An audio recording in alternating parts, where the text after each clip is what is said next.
If you're a high school or college basketball player, or even the parent of a player, there is one habit that can quickly derail your confidence, your season, and if you let it, even your career. This habit actually takes place off the court. And today I'm going to share why it's so dangerous, how to avoid it, and if you find yourself in it, how to stop doing it. Let's jump in and discuss.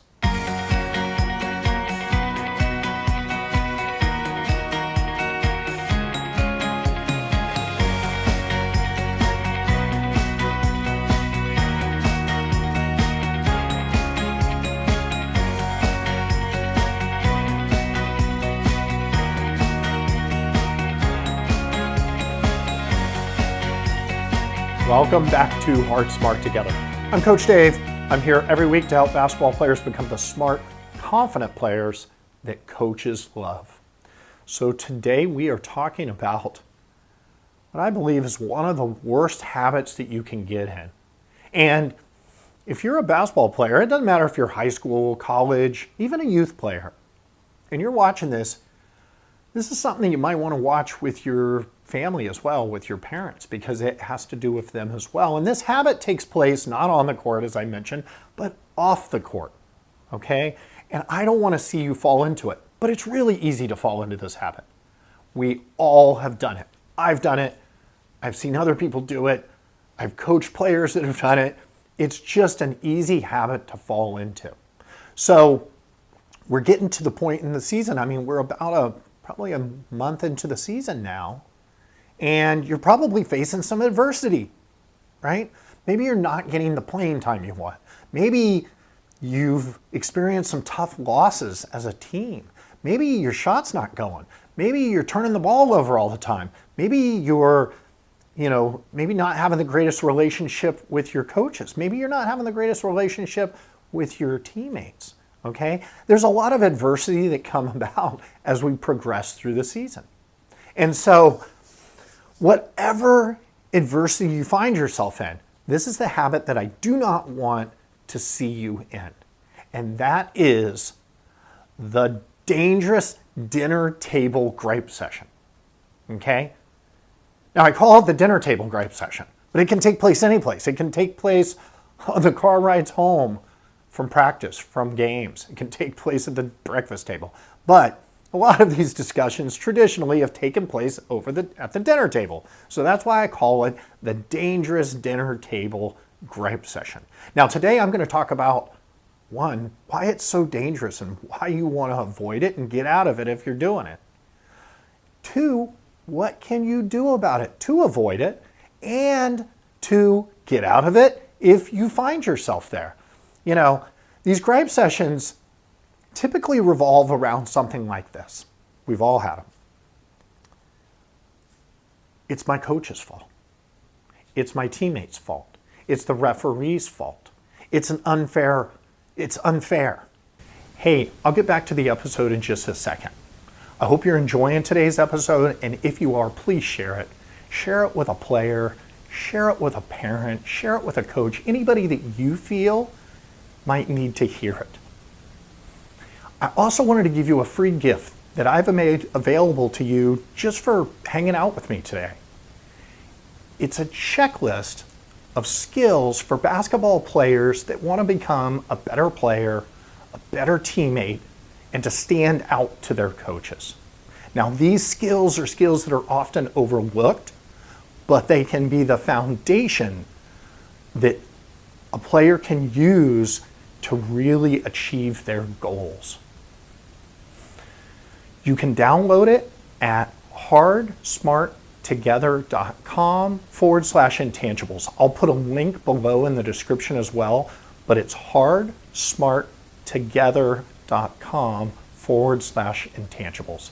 Now let's jump back to today's episode. The game was unfair. Whatever the case might be, it's somehow you're the victim and it's somebody else's fault or some other, uncontrollable circumstance that you find yourself in. And it's a kind of a spiral down from there where these discussions go. So why are these gripe sessions so bad? Why are they so dangerous? Well, for one, they are a complete waste of your time. A complete waste of your time and energy. They do not accomplish anything. They will not help you fix whatever adversity you find yourself in. So don't waste your time and energy. Number two, since they don't do any good, they might actually be doing damage. They might make things worse, okay? Because they're going to change your mindset. They're going to change the mindset of your parents, your supporters as well. And if you happen to be a parent of a player that's listening to this and you find yourself in these discussions and all the blame is being pointed at a coach, understand that puts, especially youth players, but high school players, college players, it puts your player in a really difficult situation. And why do I say that? Because they want to please the authority figures in their life. Their coach is an authority figure. You as a parent are an authority figure. And they find themselves torn. You know, coach is saying one thing during practice, over the dinner table, you know, my parent's saying something else, but they want to please both of you. So just from that perspective, try not to put your player in a situation where they feel torn between two authority figures. But you as a player, what can you do about this to, one, avoid it, but two, if you find yourself in this habit of having these gripe sessions that are so, kind of, a dangerous road to go down, what can you do to avoid them or to get out of them? Well, number one, you as a player need to take responsibility for the direction of discussions you're having about basketball, okay? And if you find, you might already be in that habit, and you're going to have to change that habit, that dynamic between you and your parents, your supporters, your family, whoever it is that you typically talk about basketball with. You're going to have to take that responsibility because now you know that these gripe sessions don't do any good for you. They might be causing damage. They're not making the situation any better. And they're a complete waste of your time and energy, okay? So your family's trying to be supportive and they're trying to help you, but you might need to steer these discussions, okay, to get them out of the habit of being in a gripe session about your basketball career. So taking responsibility is step number one. Step number two, I want you to not focus on the problems as much as focusing on the solutions. So what are the problems? The problems are I'm not getting playing time, or my shot's not falling, or the team is losing games, or whatever the case might be, okay? I don't have the role I want on the team. Those are problems. I want you to focus on solutions. What can you give yourself back some power, give yourself back some control. Don't be such a victim that you don't have any control. That's not a way to be confident, right?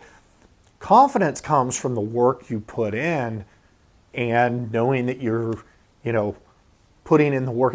And yes, adversity, you need to put in some work in order to overcome adversity. So, we talk about the different areas that confidence comes from. So I want you to focus on solutions. And what do I want you to do with those solutions? I mentioned that confidence comes from the work you put in, and we talk about that in three areas traditionally to give you that stable confidence, that steady confidence, that unshakable confidence. So if it has something to do with your game, your shot's not falling, you're turning the ball over, you're not playing as well as you want to, even you're not getting as much playing time, you might have to put in some work on your game. If it's your shot not falling, what can I do beyond going to practice? What can I do beyond that to start working on my shot a little more to get, whatever the drills are that maybe you were doing over the summer that as season progressed, you stopped doing, right?